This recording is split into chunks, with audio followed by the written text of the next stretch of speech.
So today we're going to be talking about errors and uncertainties. In this video, we're only going to be talking about random errors.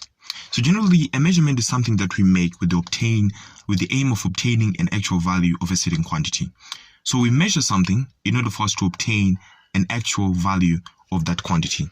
Now, there'll always be an error that is present in our measurement, and that is simply an estimated difference between a measured reading and the true value. So if there's a difference between the measured reading that we've obtained and that true value, we call that an error.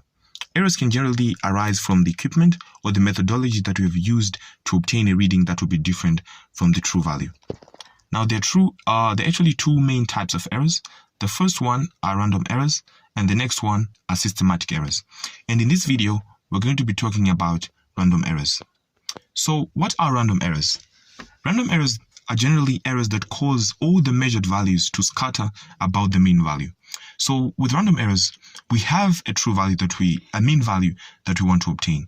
And random errors cause all the measured values to scatter about that mean value. And they actually cause the measured values to have equal chances of high or low value. Therefore, if we make a measurement, we have a mean true value that we know. It will cause values to either be in the positive region, we obtain a value that is an overestimate. In the next measurement, we obtain a value that is an underestimate. They're generally just scattering about. And they're mainly caused by human limitations as well as fluctuating environmental conditions. So we're going to be talking about examples of random errors. Examples of random errors include parallax error. Now, parallax error is mainly an error that arises from reading a scale from different angles. So you've often encountered a scenario where you're maybe reading a ruler and you read a ruler directly looking at it above, or looking at it at an angle, looking at it inside, or it's an ammeter or a voltmeter, whatever instrument that you're using, and you read from a different angle, you always obtain different values.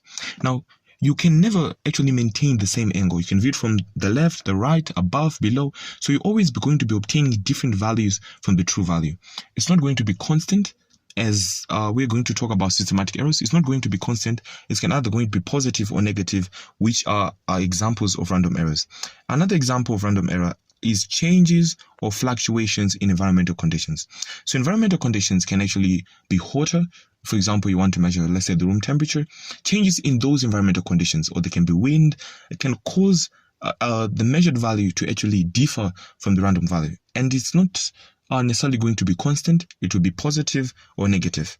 So other examples of random errors include human limitation, for example, reaction time.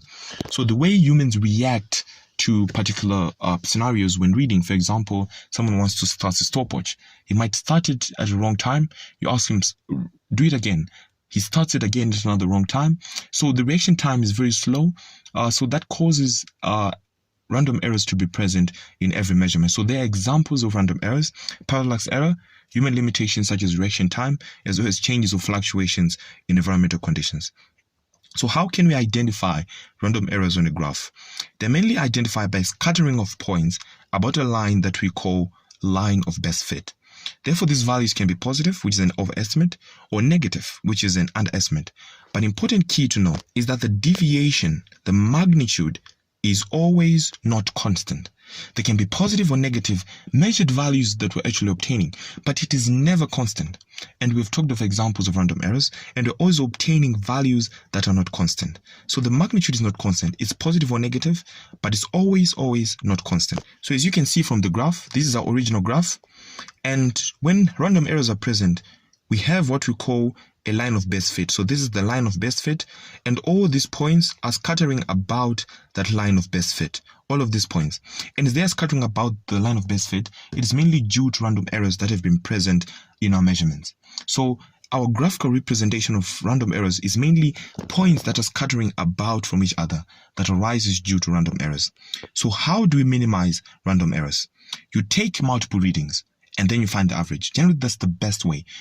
An athlete is running in the field. You say you might run some several times, and then you take a reading. Or you might read, you're trying to measure the length of a book, maybe. Measure it several times, find the average. That always minimizes random errors. Again, you can plot a graph, and you can obtain the required quantity as a gradient. That's another way. And the last way is use of draft shields, which are mainly to block air currents as well as minimize heat losses.